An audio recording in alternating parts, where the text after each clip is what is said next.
You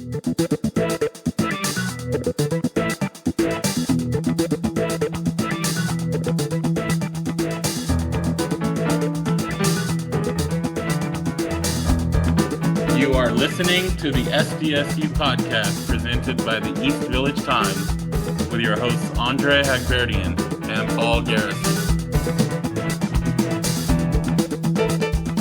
Welcome, listeners, to another episode of the SDSU podcast. I am your host, Andre Hagberdian. We'll be joined shortly by my co-host, Paul Garrison. This is episode 78, and it features the San Diego State football offensive line. We were able to get offensive line coach Mike Goff for an interview. It's his second appearance on the podcast. We had an opportunity to interview him last year around this time before fall camp. And that interview was tremendous as he went, in depth on almost every offensive lineman on the roster last year.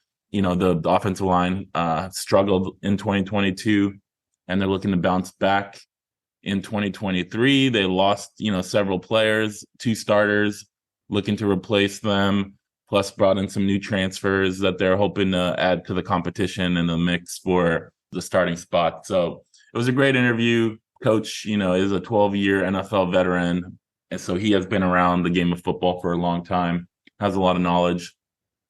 If he was on vacation, as was most of the football coaching staff, but he was gracious enough to still hop on and talk to us for, a little bit less than an hour, 45 minutes or so. So we definitely appreciate Coach for that. Let's get to the interview, and then Paul and I will be back to give you our takeaways from the interview. Hope you enjoy it. We want to welcome back Mike Goff, SDSU O-line coach, to the podcast. How are you doing today, man? Oh, man. Now that summer is back in San Diego and it's May gray and June gloom has officially left us, it's nice driving in the morning where you get that nice little cool cloud cover, but then by 10 o'clock, it goes out to sea and you get a beautiful day. So can't complain about that. How about you guys? Doing well. Got a little time at the beach yesterday. Enjoyed exactly what you're talking about. There you go. We had the pleasure to speak with Cade Bennett and Christian Jones recently on the podcast. Both of them spoke about how last season's performance was, not to the standard that they expected out of themselves in the unit. As the offensive line coach, when you reflect back on 2022, what was your assessment? Missed opportunities. That's all it comes down to. I think that anytime that you are trying to reassemble a new group that hasn't really had a chance to be cohesive, you're trying to get them to feel themselves out. And I think last year that was part of what ended up happening was we had a lot of guys that were being thrusted into different positions. For the first time in a long time, we've had multiple people playing because of injury at the right guard spot. I think that getting those guys in there and they each did the best they could. I think when you take the time and reflect, and part of the thing of talking with them and showing them the video is that really it just comes down to making sure you do the ABCs of football. And let's just start with the basics, take care of the basics. And really anymore, that's really talking to everybody, the whole room more than ever, because in the new wave of college football, realistically, what college football is now, it's like the Major League Baseball. You have the junior college, which is Class A. You have FCS, which is Division Class 2.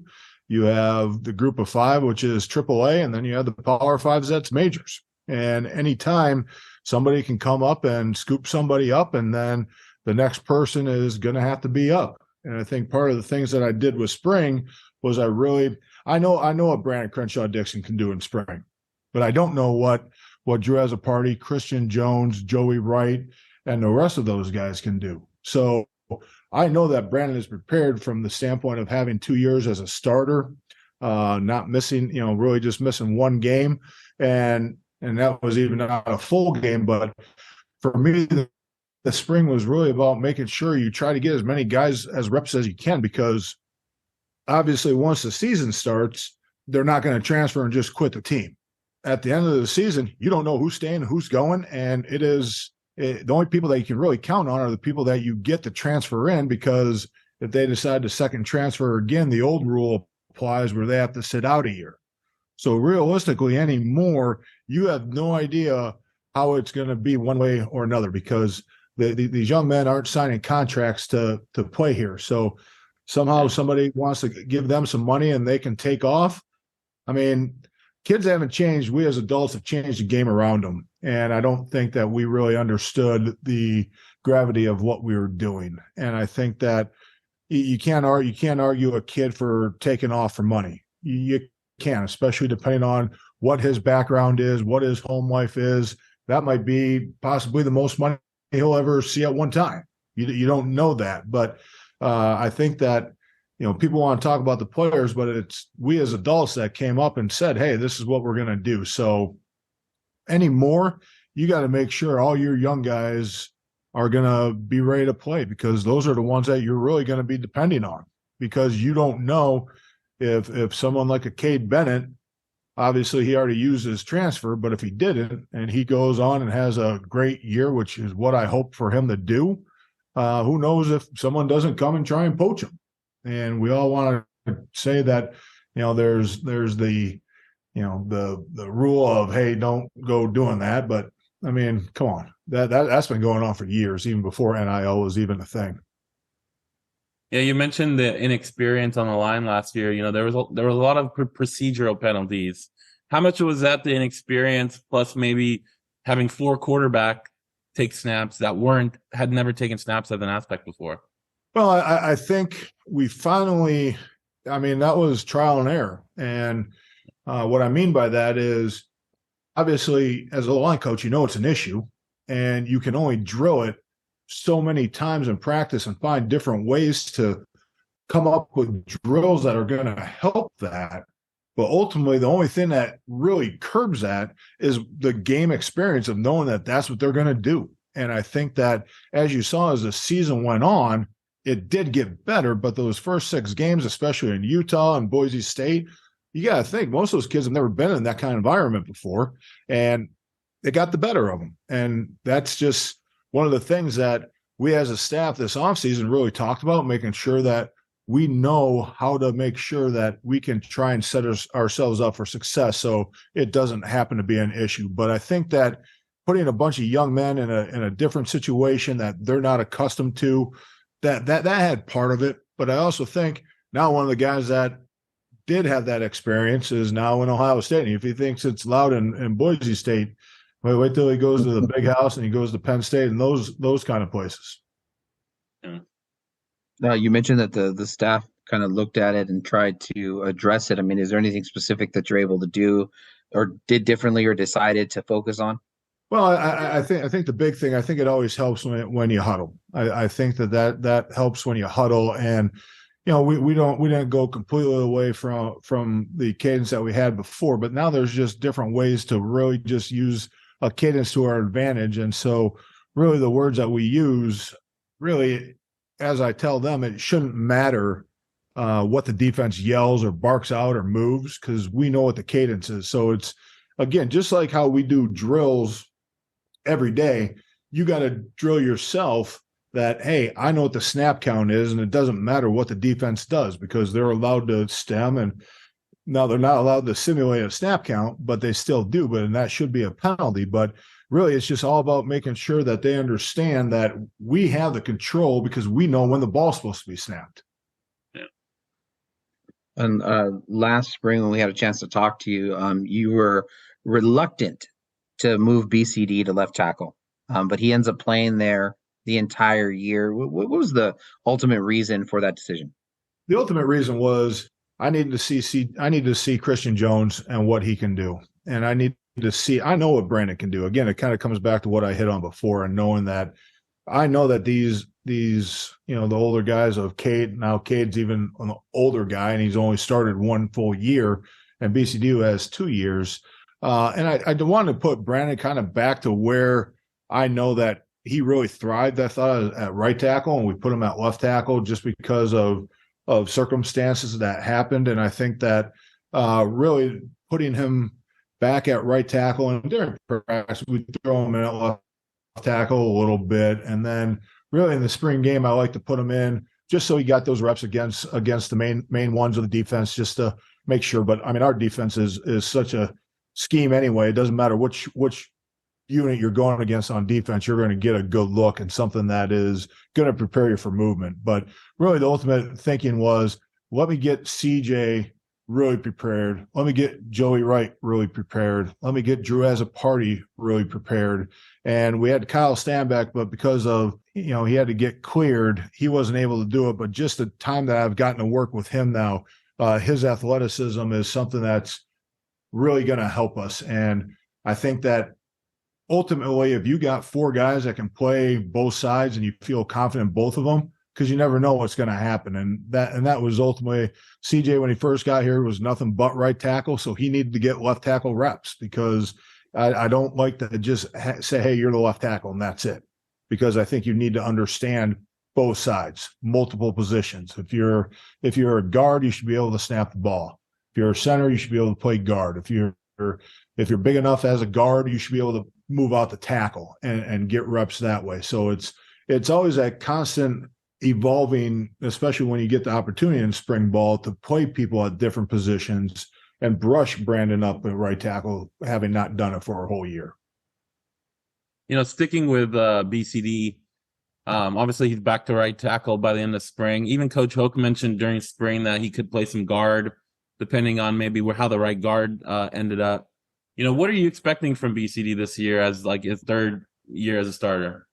Well, I would like to see him get on the All Mountain West Conference team is what I would like for him to do. And I really think that really just in the spring and so far in the summer workouts, he is embracing that leadership role. I think both him and Ross Masaioli are really kind of taking it over as really being those leaders, as well as Cade's a silent leader. And so you get those kind of guys, because that's what you need. And I think when I got this group from Coach Schmidt, you think about it, you had Chris Martinez, you had Des Besant, you had Zach Thomas, you had Bill Dunkel, you had Alma Ulave. There's 5 guys right there who have had 5 years of playing experience. And so now you got to try to build that back up and get the guys to understand that, yes, you got to take care of your job and do your very best. But once you start getting that comfort of playing that position, then now you really got to try to help the other ones, because in this day and age, again, with NIL, injuries, all that sort of transfer portals, you don't know who the next person is. So the more help you can get, and at a certain point, sometimes it means more to hear it from a BCD or a Ross or a Cade of how to be better than from me. Sometimes that's what is going to help those young players over the hump, by hearing it from a peer, not a coach. Yeah, we talked about Drew as a party and Christian Jones. They got a lot of reps at first. They got a lot of first team reps in spring, but they haven't played in a game, right? How comfortable, what did you see from them in the spring, and how comfortable would you be if they're starting, come August 26th? Well, from what I saw from spring, I hope spring's eternal. And I think sometimes there's game speed and then there's practice speed. But I think that's one of the advantages we have against the defense we play. And that's a fast moving defense. And I think that when you are able to get young guys to understand, and one of the things that we've been really just talking about is how to simplify it even more. I think sometimes in my own self-evaluation of me as a coach, realized that I was very much as a player a technician, and I was one that's how I had to play the game. And sometimes I can't force them to play like me. And so for me, it was changing how I went about approaching that and try to make it more result-based play. Let's get the result, and then we'll clean up the technique. And so I think that with the young guys like Drew as a party and Christian Jones, Tommy Maribel, who played a little bit, just really trying to take some of the stress off of them, instead of necessarily so much thinking about technique, but let's get the result, and then we'll clean up. So really a lot of this summer during our times to work out with them has been, hey, how can I simplify it for them to get them to play fast and not have so much worries about. That's not necessarily what they're now. Obviously, you don't want bad technique where they get a holding call or something of that matter. But I think that you want to get it to where they're able to really just play fast and know, hey, I got the result. We got a positive play, because that's too many inefficient runs, and that's really part of the big thing about it this year with everybody is, well, let's set ourselves up for success so we can thrive and not just survive. Last year when we talked to you, you said that Christian was the kind of kid that you'd want your daughter to date. And when we talked to him, we saw that in our conversation with him. But can he be mean enough on the field to take advantage of his size, power, and obvious skills that he has? Well, when you ask him the basic question of whether or not he wants to play at the next level, and he says yes, you have to continue to reinforce that. Just because, and I tried pointing out this way. We say that football is a violent sport, and you have to be violent to do it.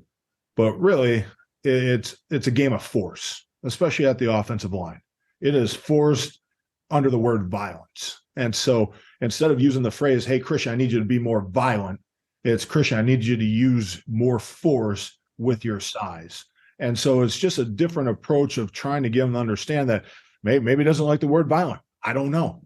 But maybe get him to understand that it's the force that you have because you're 6'9", 320 pounds, and you got arms that a wingspan that is, I don't even know how big it is. I just know it's big. And it is one of those things that get him to understand his body and understand that if he truly does have the aspiration of playing at the next level, there is a degree of having that forcefulness that you need, and you need to do it at the highest level. So it's just a different way of trying to get him to understand how we want to go about doing it. And that if he truly wants to play, then that's what it's going to have to be. And going into year 3, it'll be a big year for him. And I think one of the biggest things about Christian Jones is I moved him in at guard at one point because I said, your footwork isn't quite where it needs to be, and you need to start jumping rope and doing those sort of things. And I think the next day he went and got a jump rope and just started jumping rope.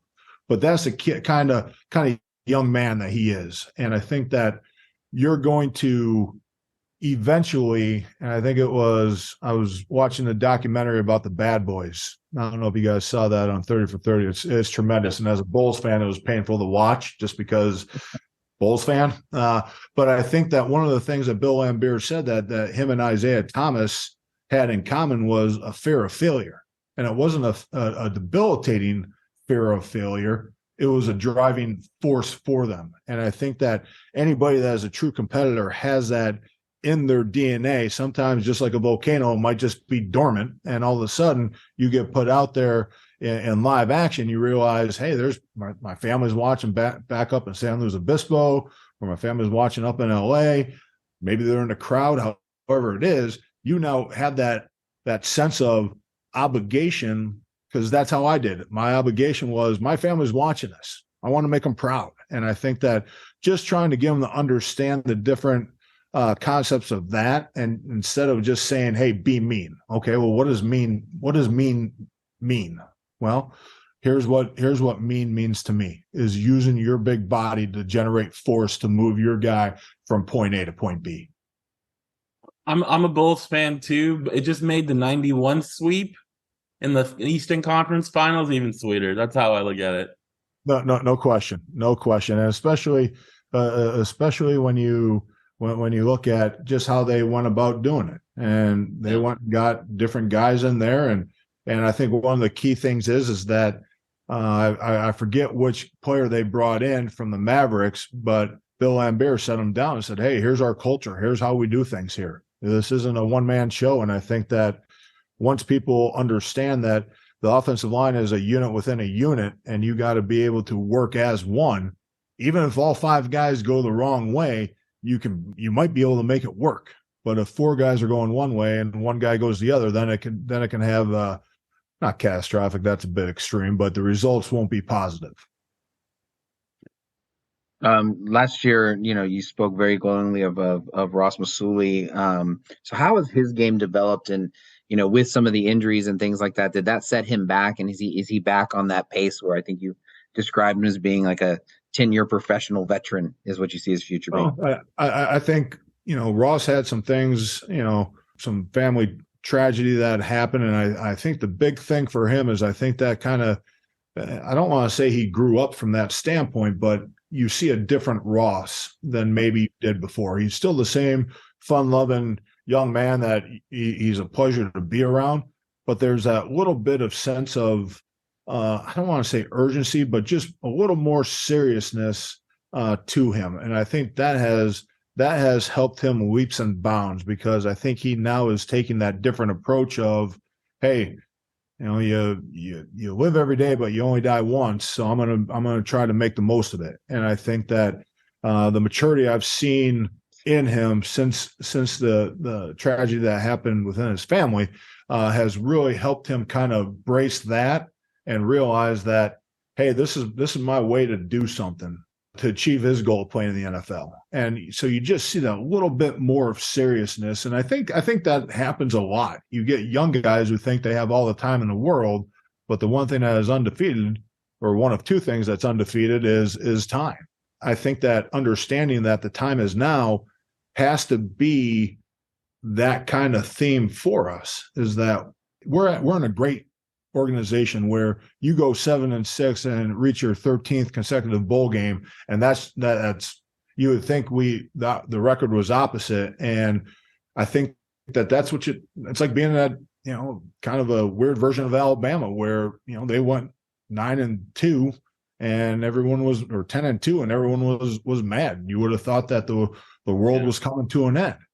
And I think that's the kind of program you want to be associated with. I think the days of just going and making a bowl game, all right, that's not acceptable anymore. I think you set the bar, and if you don't raise up to that bar, all right, it's considered a not a failure, but it's not as good as it should be. And I think that's the beauty about being at a place like San Diego State. Alama Uluave obviously has graduated. He was an all-conference first-team center, 50-year guy.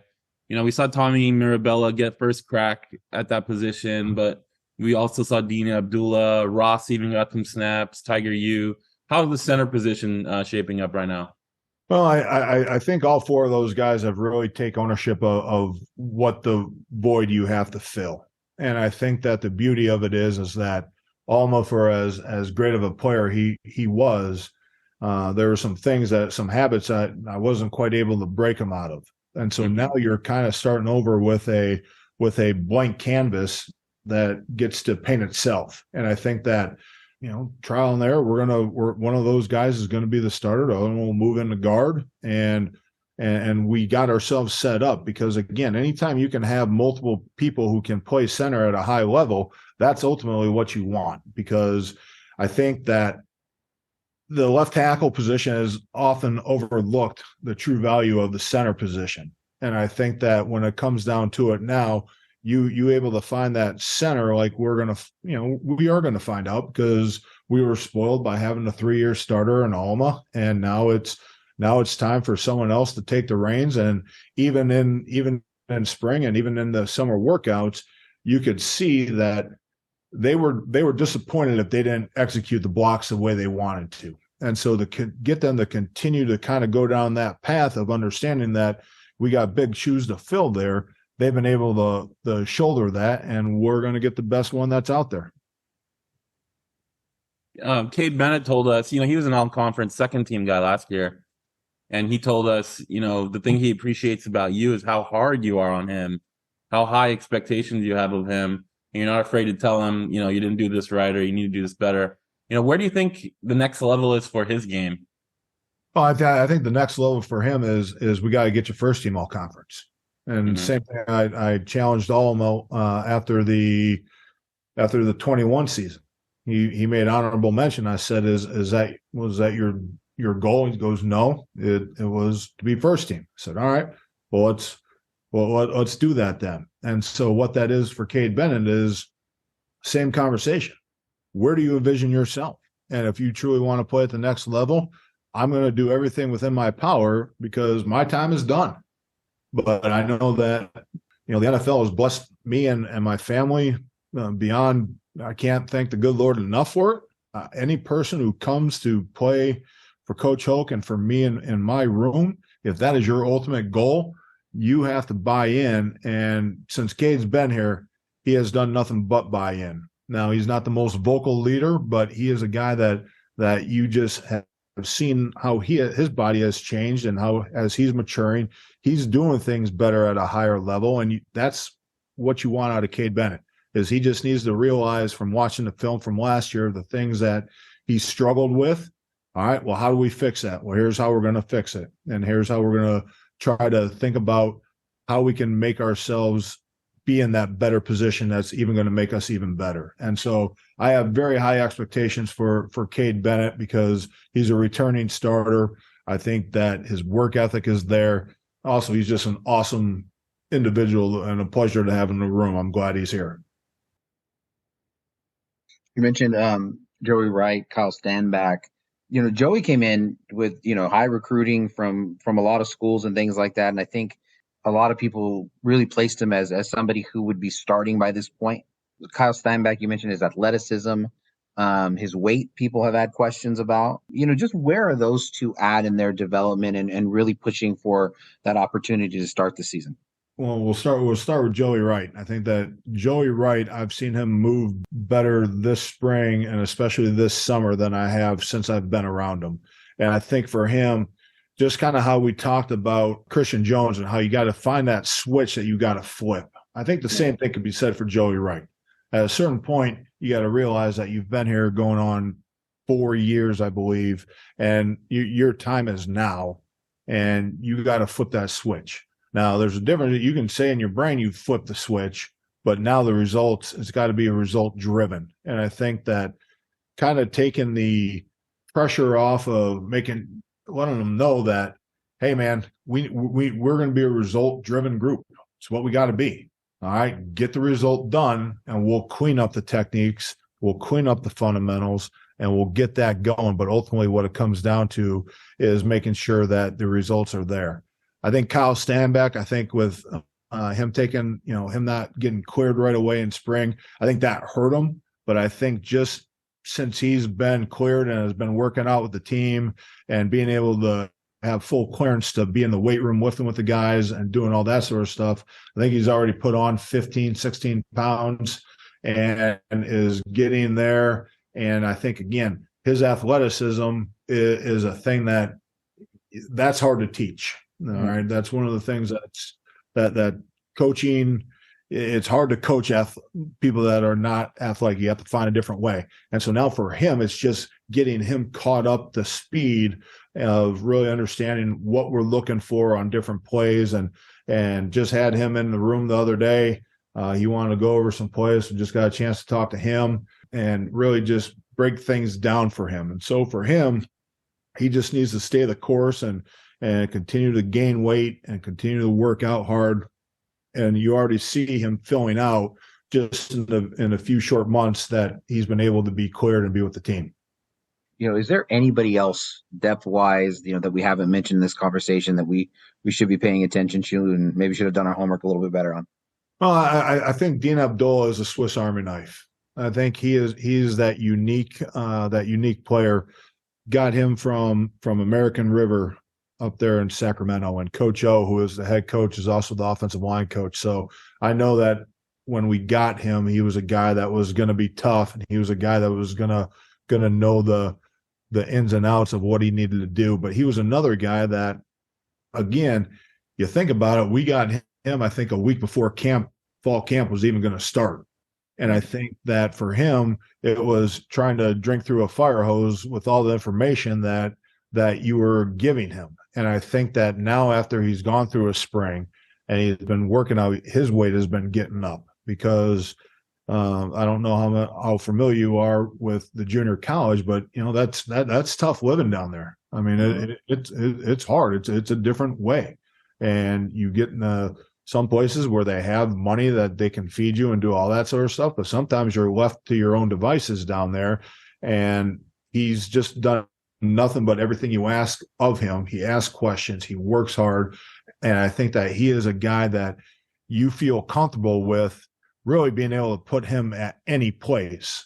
Obviously, he'd be a very undersized tackle with that being said, but the one thing I do know is that he is a tough young man, and he will do everything he can for you and for everything he can for this program. You hit on it a little bit earlier with the transfer portal, and obviously, Josh Simmons going to Ohio State. But Coach said that one of the changes is that you almost have to recruit your own room every year. Has the transfer portal changed the way you approach, being a position coach? I can't let it change how I'm going to be a position coach because at the end of the day, it's my job. And my job is to get these guys as ready as I can. And at an event the other day, I made mention, and I mentioned it earlier about how really right now with NIL, everybody below a Power 5 is kind of a farm system for the people who have the money. And I think that the thing that you hope you do as a position coach is that they realize the benefit, because you tell them that the best NIL is NFL. And I think that if you get them to buy into how you're coaching them and they know that you actually care about them and you know that you're going to do everything you can for them, I think that's the best way you can recruit them, is by not necessarily changing how you coach them. You can't be scared to be hard on them, because if you are, then you might not get the results. And guess what? Now you're out of a job. And so I think that it's made it difficult for coaches, because more than before, you have to make sure you're coaching everybody, because you don't know who's going to be in your room after a portal opens, and you don't know who you're going to have to go recruit. But to recruit your own players, I think you got to still, it's coaching to me is just like parenting. You want them to like you, but you got to understand that there's tough love that is involved in coaching, and you want them to like them. You want them to like you, but at the end of the day, you're not their friend. You're their coach. And if you prove to them how hard you're going to coach them and how you're trying to get them to be the best version of themselves, I think ultimately your recruiting tool is you're showing them that you got nothing but their best interest at heart, and you're trying to make them be the best version of themselves. And so you can't really change who you are, because you can change who you are. That's not going to change the fact that someone can come with a buttload of money and persuade them to go. And I think that I think that kids haven't changed. We as adults changed the game around them and made it more easier for them to get money. And I think, you told me if I was a 19-year-old kid and someone said they were going to give me X amount of dollars, I don't know what I would do. I to be honest, I don't know, because I loved where I went to school. I loved my position coach, and I loved the guys I played with. And you ultimately hope that as you go through every year, that's what they're focused on.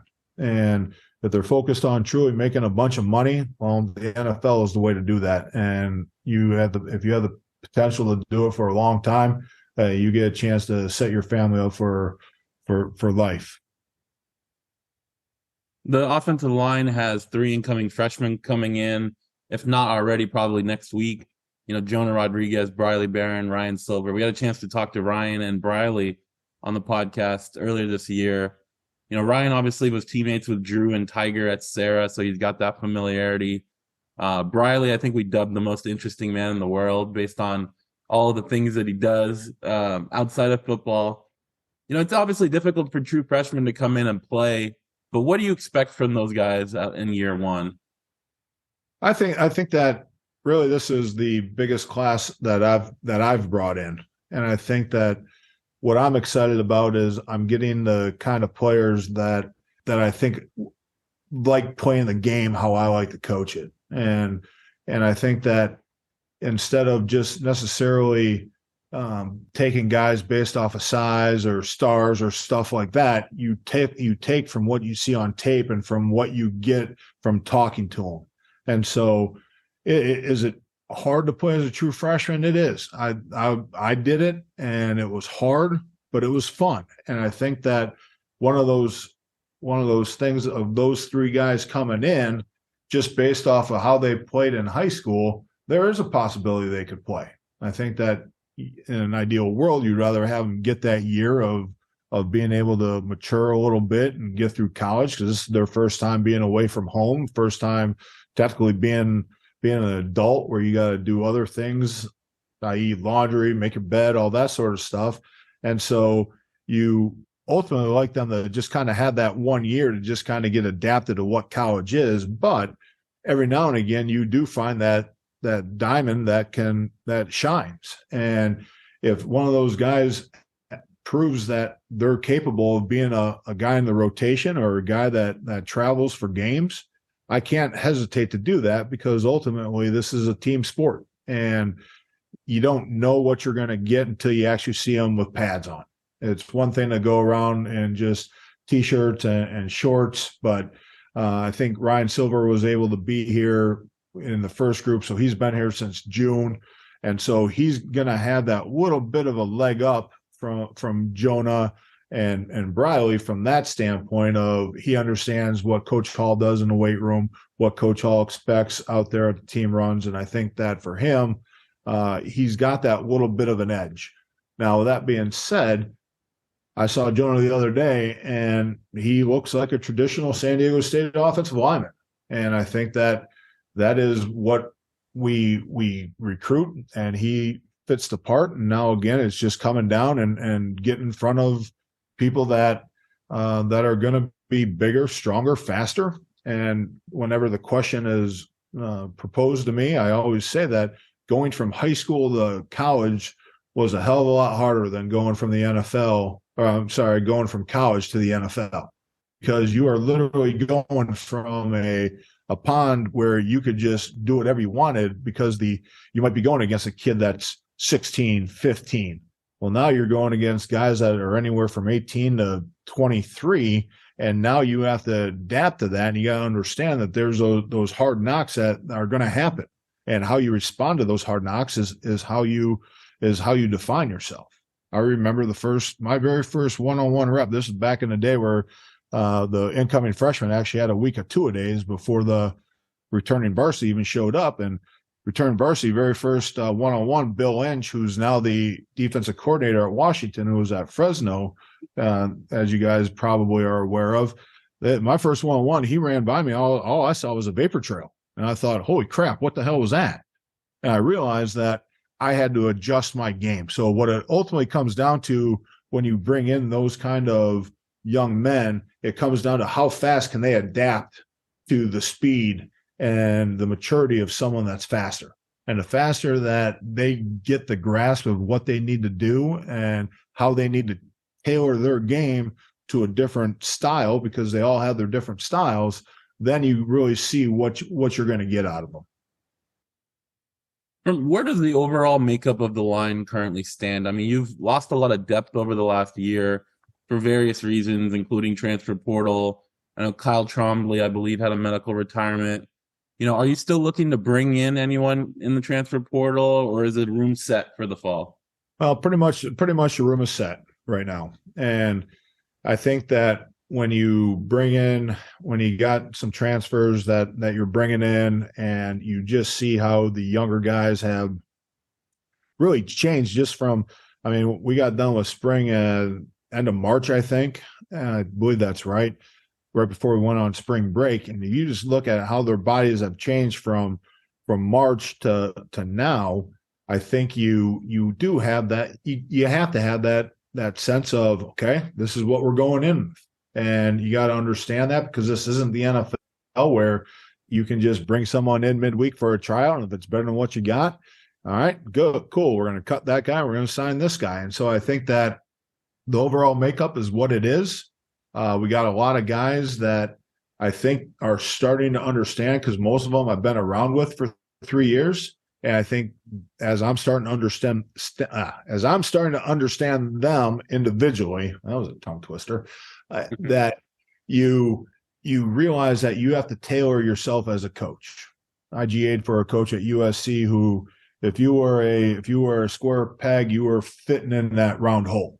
And I remember thinking to myself, I don't think that's how I want to be a coach. So the more I'm around these guys, the more I understand the guys who can take tough coaching. Some of the guys, you got to know when it's time to be a tough-nosed coach and when the time is to just talk to them. And I think that as you look at the room, you have guys that if they truly get to understand what it is to be an offensive line unit, which is what we are continuing to evolve with, I think that the future for this room has the potential to be very bright, because that's the one thing about when you graduate a bunch of fifth-year seniors and COVID seniors that you did that 1 year with the Chris Martinez, the Dez, the Dom Godinos, the Zach Thomases, the Bill Dunkles. You think about it, you had a bunch of guys that were depth to that. Well, now that's gone, and now you got the guys who were so good that the other young players didn't really get the reps in games. So now you're really just, it's going to be there. You're going to get your lumps and you're going to go through some growing pains, and you just got to stay the course and understand that it all starts back with the ABCs of what playing offensive line is. And that's why we're really focusing on just making sure we get an understanding of the ABCs, and we'll figure everything else out as it comes up. I'll be remiss, Coach. Last question. Andre just mentioned Kyle Trombley. He let us know that he had a medical issue. That the recovery didn't go exactly the way he had hoped. But it just was a reminder that these kids, they really work hard and they sacrifice so much to be able to try to play this game. Could you just speak to Kyle's place on the team and what just your experience with him has been? Well, I thought Kyle Trombley was an exceptional young man. I thought that he was that guy going after the spring game of 22, going into the 22 season. He was that young man who, much like Dean Abdullah, was that Swiss Army knife that could really do it all for you. Some spots were better than others, but he was that guy that you truly could feel like you could put him in a spot and he would be able to get you out of a game if need be.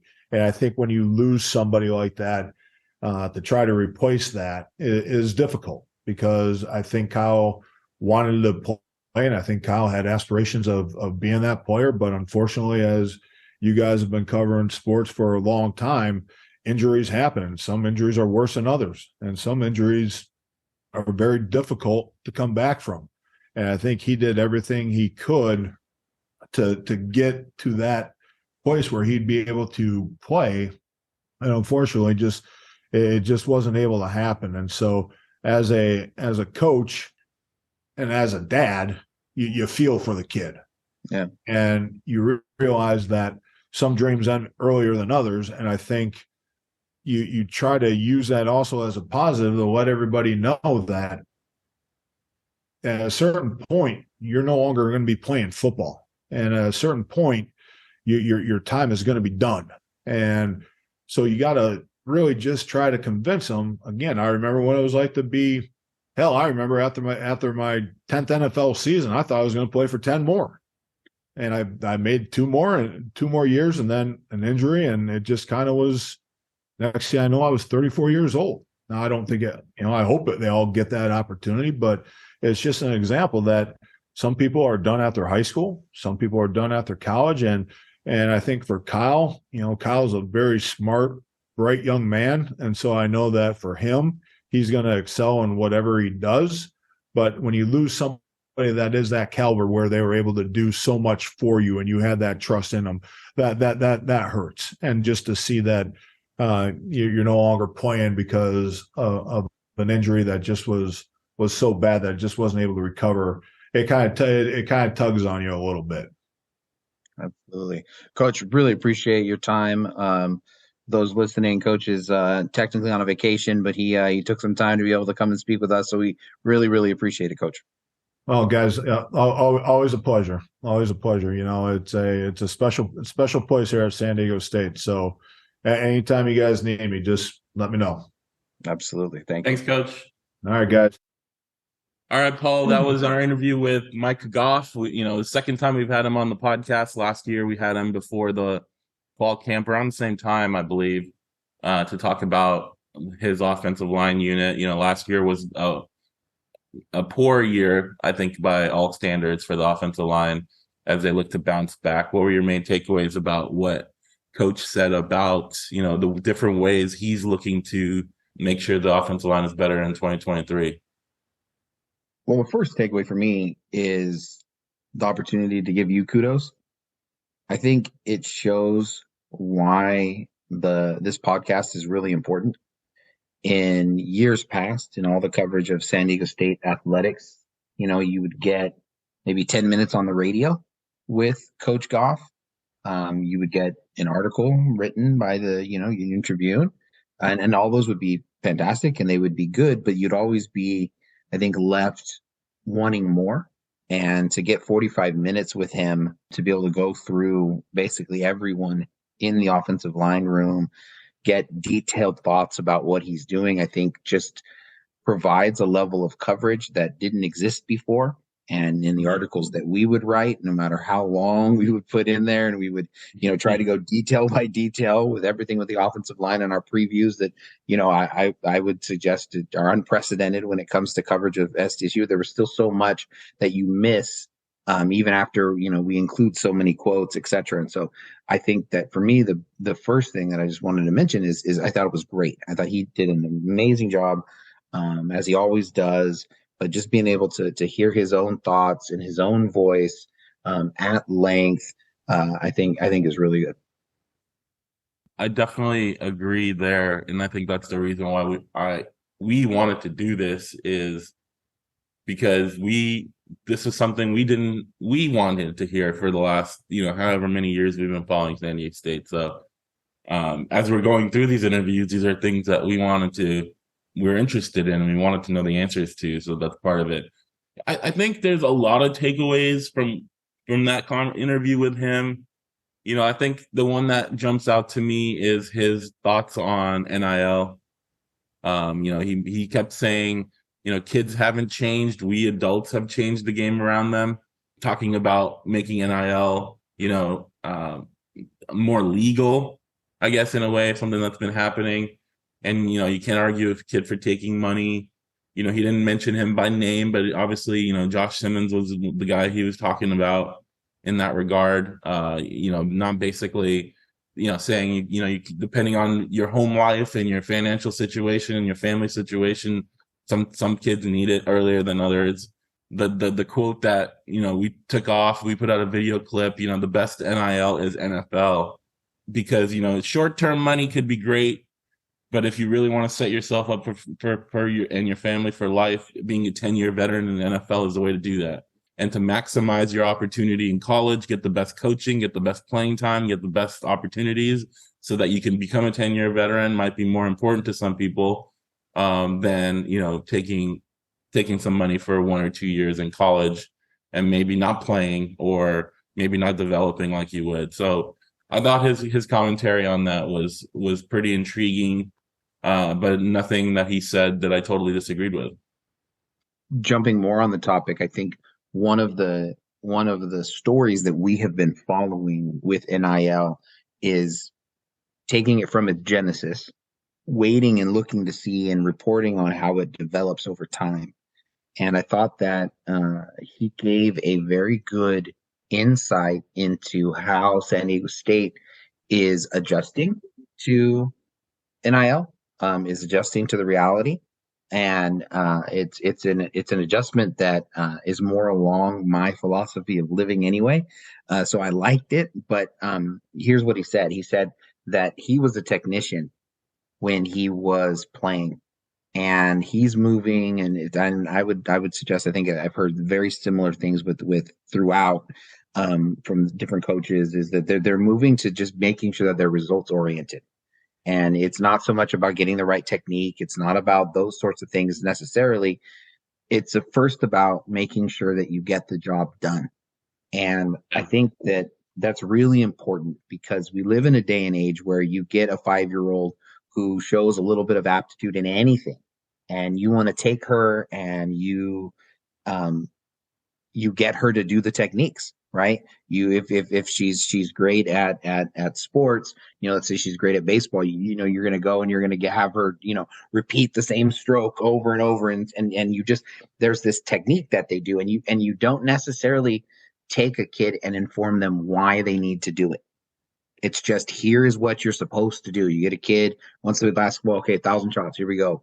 And it takes a while, I think, to transition when you take that approach to actually giving them the why.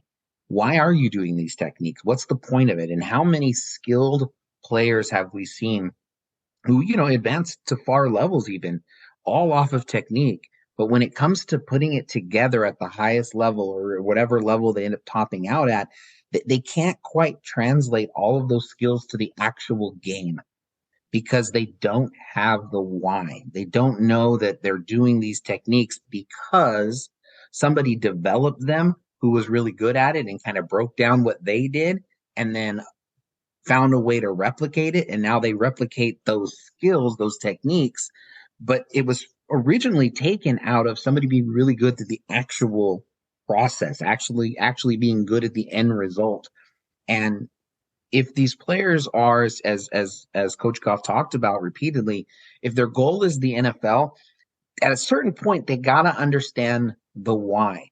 They got to understand that there are techniques, and there are multiple techniques that they can learn, but that they have a purpose, that they have an end result. And the end result is usually with the offensive line moving from point A to point B. I think that's a really good thing to start doing, especially as at this level. It might be okay for high school players to not really be fully conscious and aware of why they're doing what they're doing, and you just get them in the right hand placement. You get them to move this foot the right way. You get them to burst quickly off of the line, and maybe they're not fully conscious of why. But at the collegiate level, I think it's really important that they start being able to get both of them, I guess, and you have that why, you have that end result. Then for states purposes, the reason that they want to do that is because it simplifies it for them. And I think that's another really important idea. With NIL, going back to what they're using it for NIL, is just the reality that somebody can be gone at any moment. That he talked about, you're not supposed to tamper, but come on, this is the world that we live in. It happened before, it's happening now. We've heard that again from multiple people as well. I mean, what is not that he would do it, but let's say Christian Jones is phenomenal, right? And he goes and he flips that switch, and he learns how to use that force that he talked about, and he goes and they play UCLA, and he dominates every player who lines up on the other side.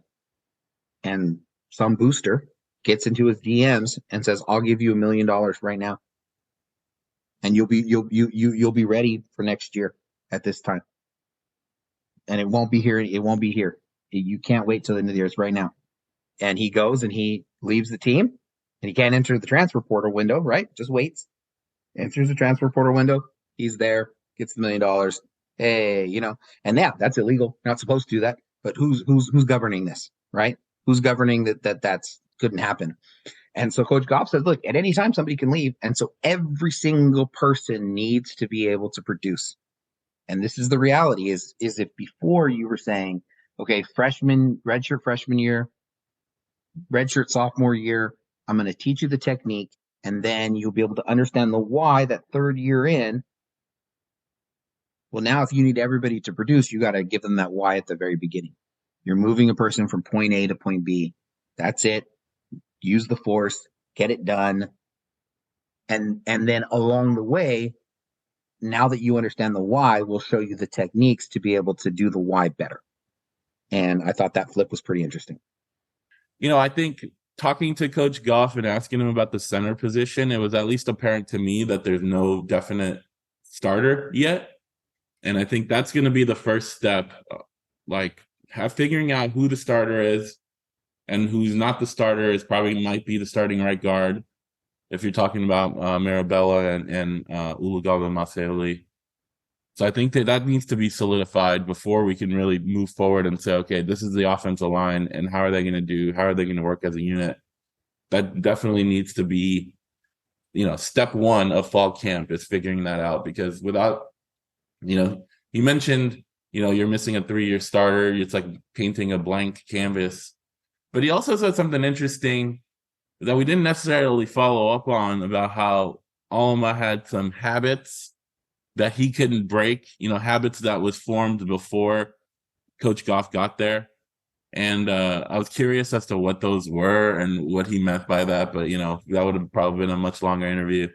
But I thought that was interesting that he said that. And now you could say, okay, well, he's got his center in place that he's teaching, he's showing how he wants the center to be played. And maybe there's a slight difference there that might impact the entire unit positively that wasn't there before. That's a big assumption on my part, but I think based on his comment about that's what got me thinking. I'm going to use this a little bit to transition because I think it's very related. Tell me about the transfers that are coming in, because there's been a social media mention, but nothing from the program.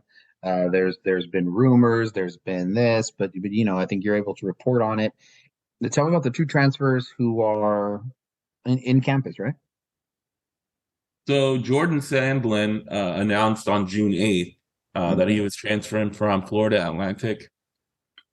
He's got a twin brother, Jaden, that's also at Florida Atlantic. That doesn't look like he transferred at all. So usually the twins are kind of a double deal, right? Package deal. Package deal. There you go. Yeah, that's it. But it looks like that's going to be the interesting part.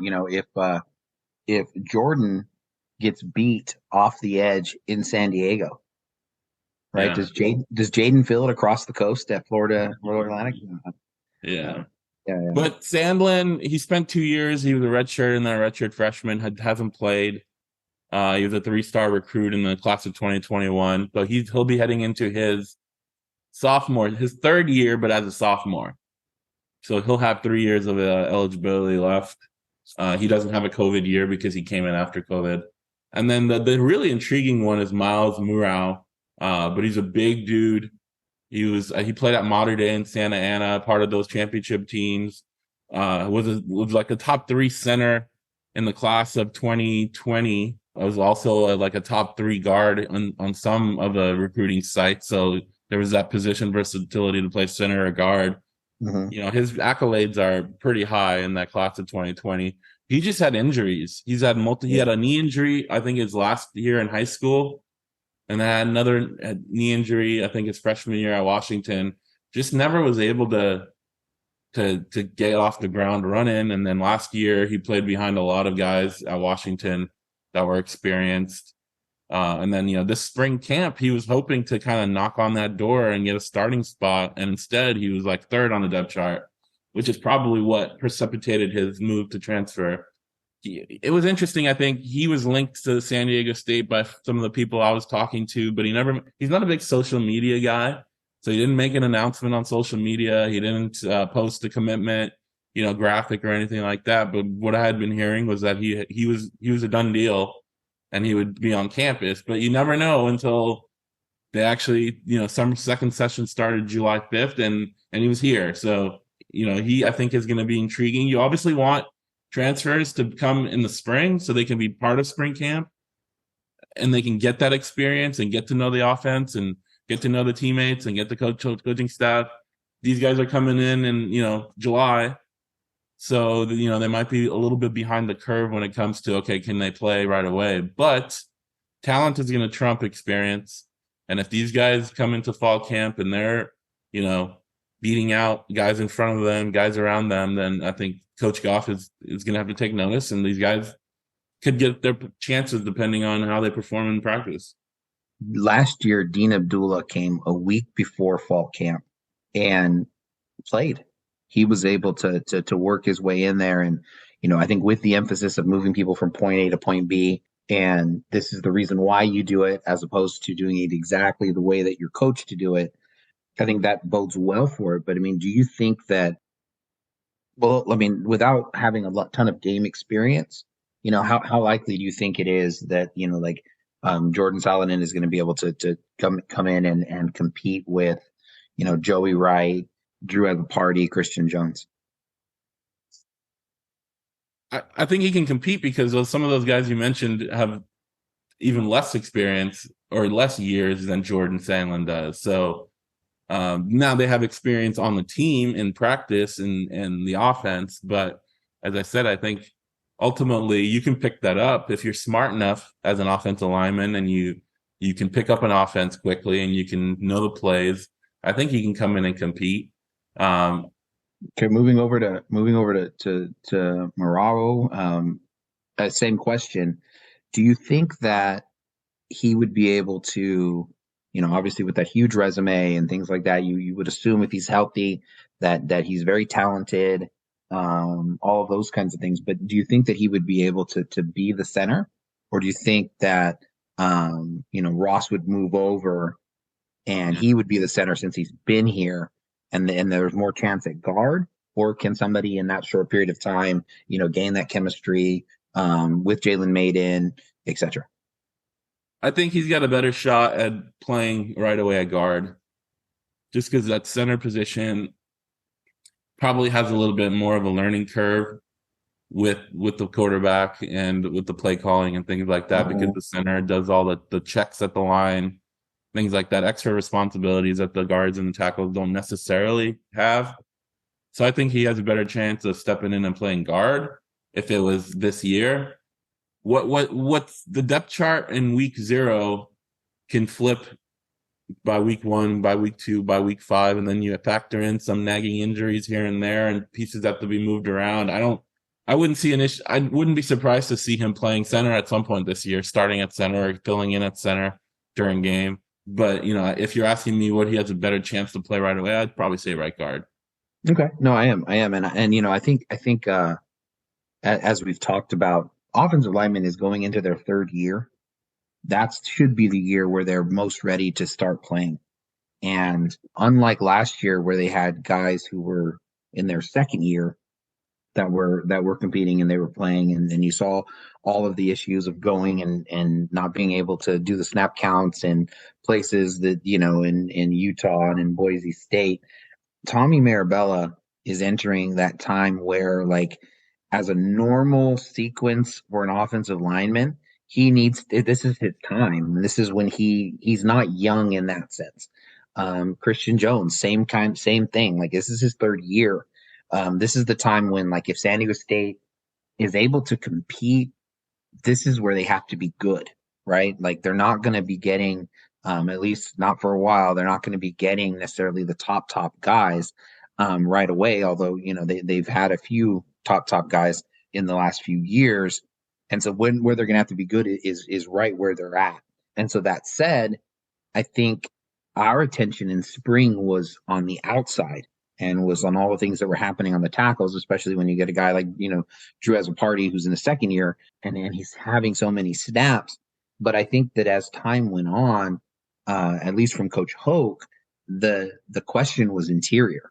The question was in the middle, and finding that, even, throwing out the idea that Brandon Crenshaw Dixon could play guard, because I think they were really unhappy with what was happening in the middle. And so I think it was good and encouraging to hear from Coach Goff that over the summer, he's seen strides with them. Who is maybe the player who you have in your mind that, if they step up and live up to, their talent, or, maybe somebody we're not thinking about, the offensive line could be a lot better than the expectations are, sitting here in July? Well, I wanted to actually bring up Kyle Stanback as a guy. Yeah. He's a 3rd transfer on this roster, but obviously he came in before spring camp, and then he wasn't medically cleared, so he actually didn't participate. We saw him at practice in street clothes. He looked like a tight end. Yeah, standing around watching, and he was a skinny guy, and I think he came in listed at 265. The website, the roster now lists him at 285, which checks out because Coach Goff told us he had gained 15, 16 pounds already since spring. Now that he's cleared, he raved about his athleticism, and at the tackle spot, that could be very valuable. So I'm intrigued to see where Kyle ends up on the depth chart and what position he's playing, whether it's on the left or the right side. If he's on the left side, that could potentially give some competition to Christian Jones at left tackle. So I'm intrigued in that regard. Initially, I think if Ross Ulugala Masaoli could be the key to the offensive line. depending on where he starts, if he's a center or guard, because I think the talent level, his recruiting profile is as high as I think anybody else on the team now. With Josh Simmons, his ceiling is really high, and his ability to solidify that interior offensive line, as you just talked about, there being some concern, could be critical. And coach's comments about him taking a different, more focused, serious approach to himself this year after, the tragedy in his family earlier this year, I think could potentially unlock some of that ceiling that we've talked about. We've seen at times from him.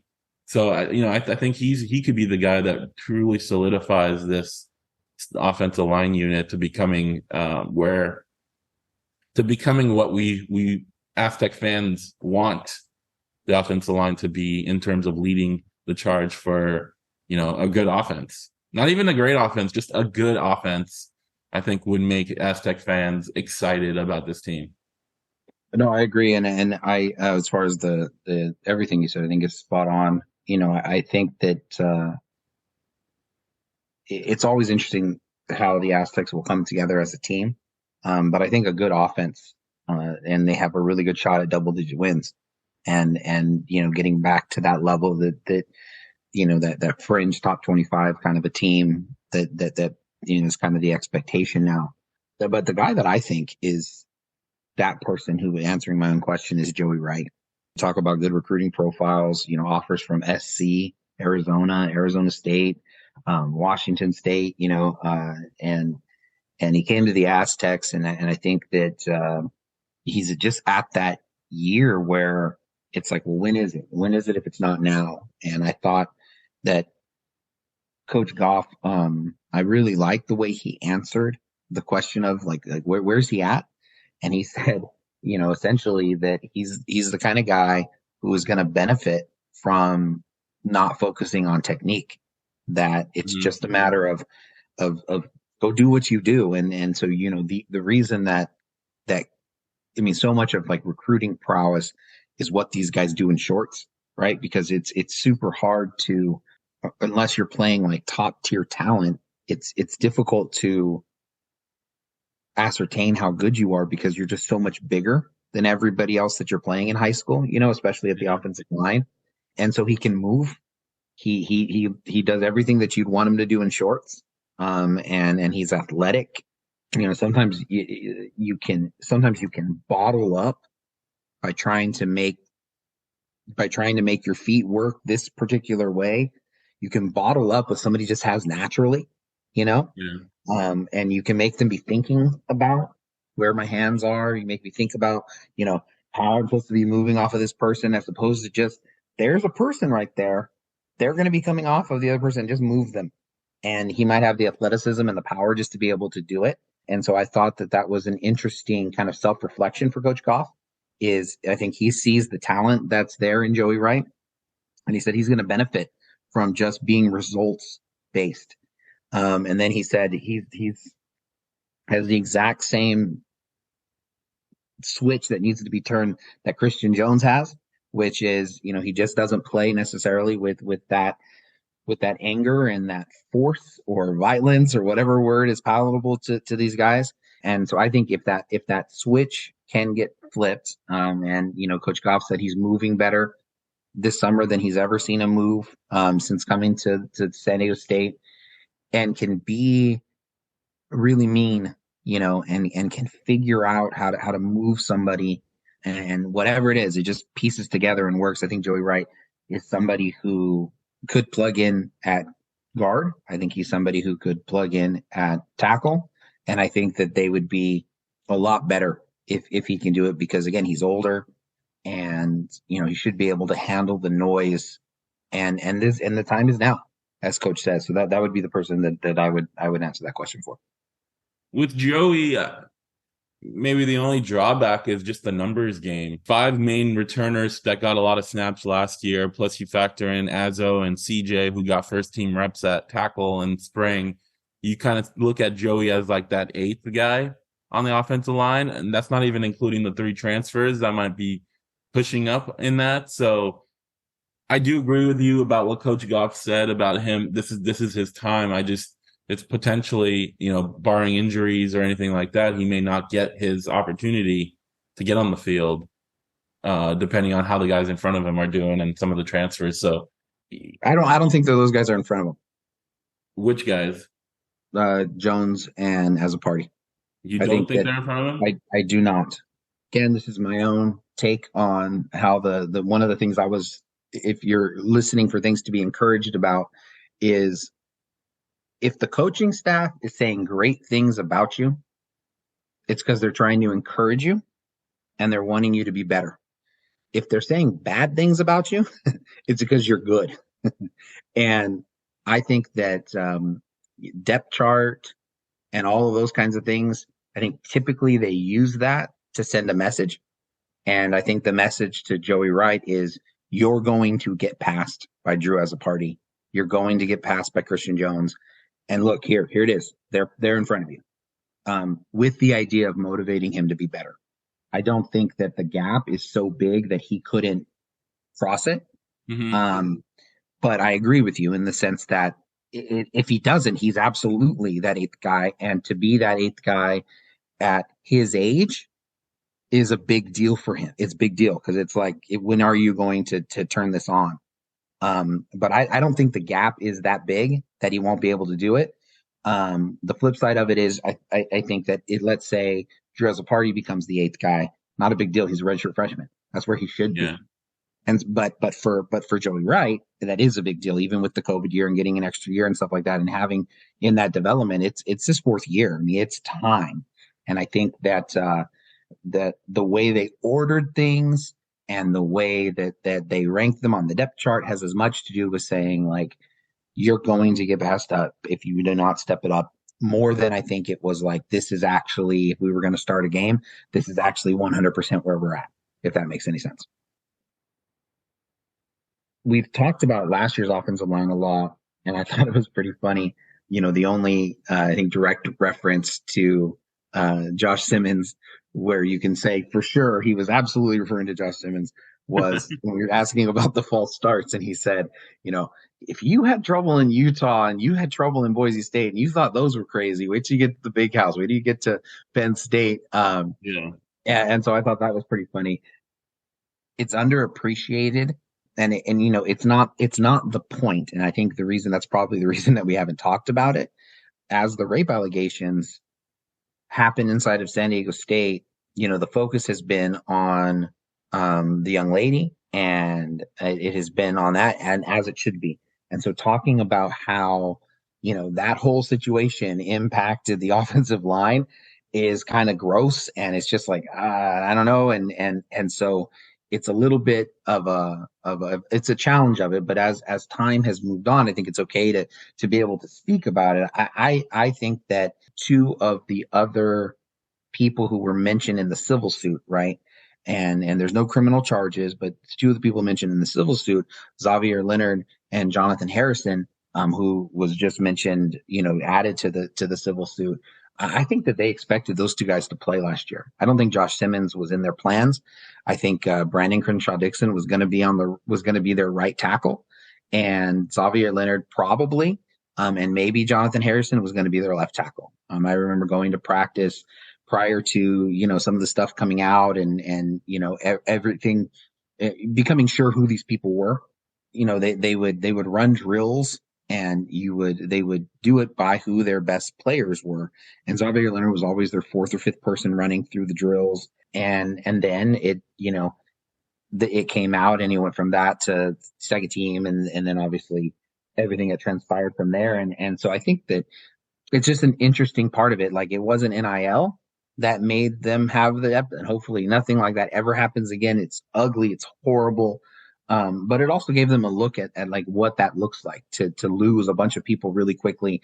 And then how do you adjust to it? What does that look like? What does that need to be? And, I think that, with somebody like Josh Simmons, I think, if you focused on the technique and you didn't just kind of let him go out there and play and play fast, you saw some of the, if you're thinking about where your feet are supposed to be and how you're supposed to get off the ball, you might not be thinking about the snap count. And so I think that they were able to kind of get that working kind of model of what that looks like going forward of trying to prepare young players, because it just wasn't what they had previously done. And so I think that it's just I think part of that story. It's tragic and all that for 100%. It's like, oh my God, like I just watched the this week. I finally was able to pull myself to watch the HBO special on Matariza and the story that was all about. And just like Brian Gumble was, it was just like you're sitting there just like, where's proven till where's innocent until proven guilty, and all of those things that were just part of it. So it's fresh on my mind, I guess, from that. And I think that as it pertains to the offensive line, as it pertains to the team, I think Josh Simmons being thrust into that role, and he was able to get money from Ohio State to be able to do it as a result of it. It also served as kind of a model for how they're going to handle getting young guys ready going forward. Yeah, I mean, imagine this offensive line unit with Josh Simmons heading into 2023. Mm-hmm. Like the ceiling, the expectations, I think, of this group would be so much better, so much higher if you had a Josh Simmons still here and his talent level. And we know his talent level because, he transferred and he's going to Oklahoma for a visit. He's going to Ohio State for a visit. He's going to, I think he went to Florida maybe too.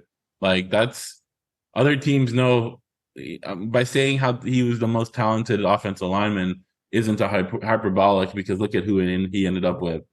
It is what it is. He's obviously not here. The group moves on without him and can still be productive and can still be good. But, it's always going to be a what if. He's a local kid, committed to San Diego State, took his lumps, but there was that path forward to seeing him become this true great offensive lineman with potentially an NFL future. And, it's always going to be a what if, I think, for San Diegans and Aztec fans. But, we'll keep an eye on him and see how he's doing at Ohio State. I think we wish him well, obviously.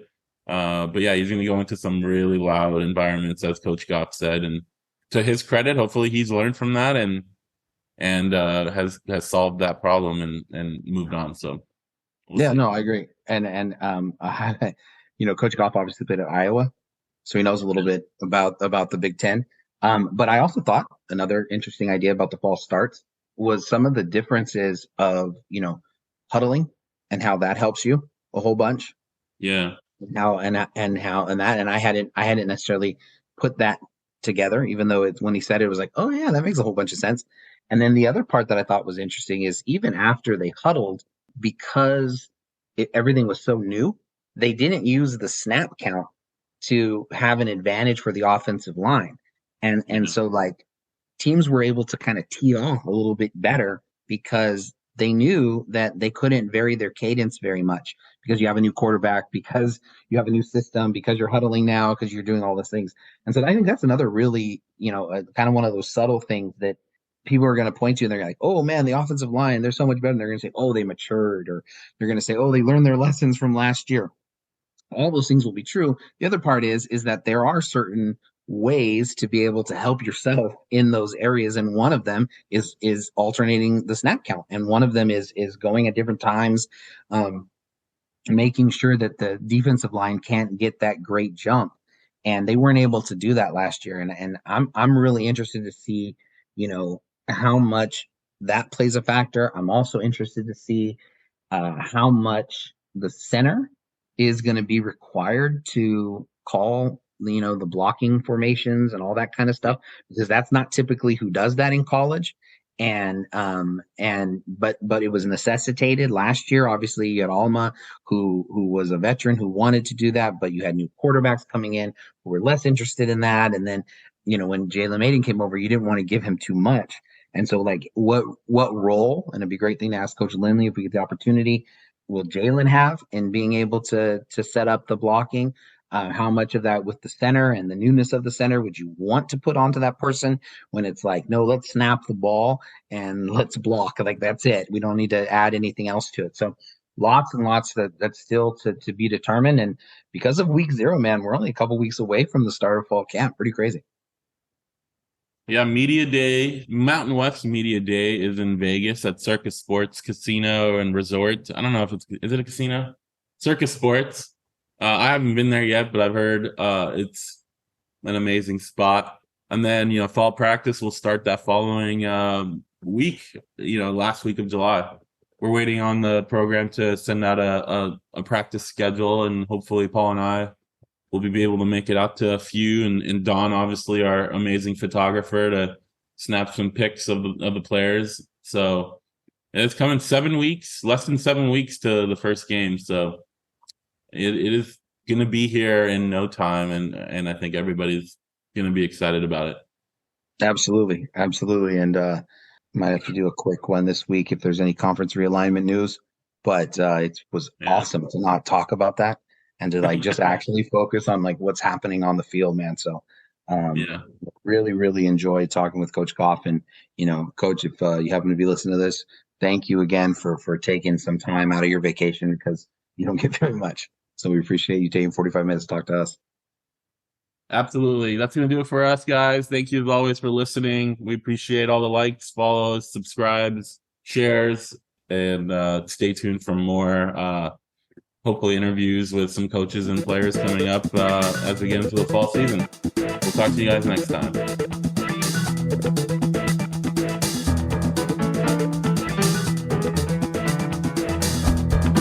You are listening to the SDSU podcast presented by the East Village Times with your hosts Andre Hagberdian and Paul Garrison.